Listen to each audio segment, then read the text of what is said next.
Hi everybody, welcome to the Underemployment Chronicles this week. Sorry it's been a while since I've called you, but or I've made a video for everybody, but I want to give you a quick update on what's going on. Right here you may think this is a Mexican wheelchair.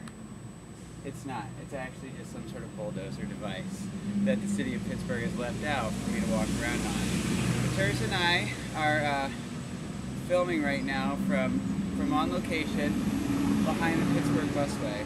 And I bring up the Mexican wheelchairs simply because I've stopped being unemployed and now I'm underemployed, working as a research assistant on a project that delivers wheelchairs to Mexicans in Mexico.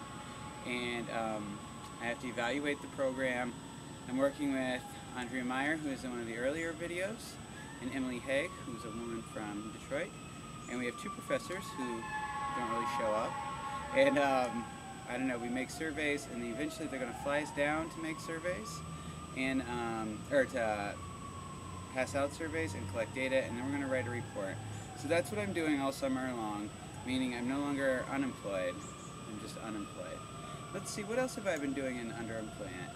Well, Teresa, who's here filming and helping me, her and I and our friend M. Night Clesalon, who filmed another episode of this, and Tony, Panella, and Sarah Lee all had dinner on Friday night. It was nice.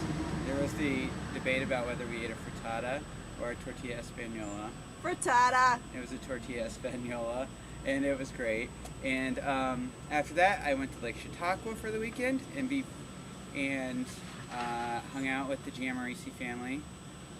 Being the glue that binds that family together, it was nice to be there. And that's what I did. So now I spend every day from about 10:30 to 4 at Hamburg Hall, where I graduated from, and working on this little project. So it's $450 a week, which is better than no money a week.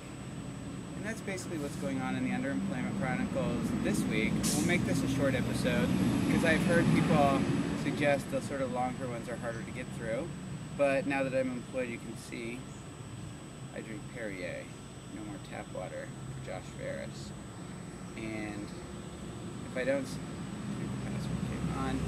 if I don't see you now, I've got to go up to the computer now and log me in because I forgot to turn off my password. I'll hope to see you soon.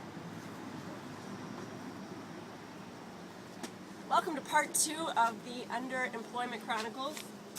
This is not my new home in my period of unemployment, but it is the home of some really wonderful trash and recyclables. In my time of being underemployed, I have been writing grants for the Unemployment Show. You should check it out, Waffle Shops, Unblurred, first Friday of every month. Working on getting to know all my friends who are employed a little bit better and learning how to really reap the rewards of their employment. That's all for now. All right. Hi, everybody. It's Teresa. Hola. Josh. Hola. We wanted to talk about the psychological impact of unemployment and, I guess, underemployment, but more like unemployment. Teresa, do you have thoughts? It's really serious. People don't have money for things like alcohol, movie tickets, or ice cream. And it's like, these are like the things people need the most when they're unemployed. They need to be able to drink, eat ice cream, and go to the movies. And all three at the same time would be the best, but they can't because they're poor, and that sucks. The lack of jobs and employment is making people not have fun. Yeah, and that's if you're like my friend Dennis always says, the only thing worse than being unemployed is being employed, and nobody's really subscribing to that because they think like unemployment's the worst. And I'm underemployed, so it's hard to speak to it, but sometimes I wish I was unemployed. It's a middle ground. It's a middle ground, but it is true. Watching the bank account dwindle is like scary as all shit.